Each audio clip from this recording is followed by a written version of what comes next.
Mana endi kitni gapiramiz. 150 tonna. 50 tonna yog'.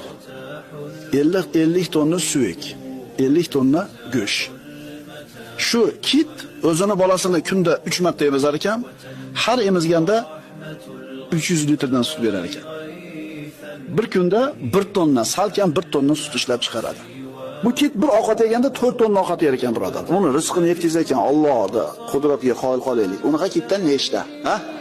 Unaqa kitdan nechta? Siz bilan bizga o'sha odamlar nechta? Shular rizqini yetkazgan Alloh mo'min bandasi yalvorib duo qilsa, Alloh taolo payg'ambarimiz aytganlar, albatta Alloh taolo hayoli zot.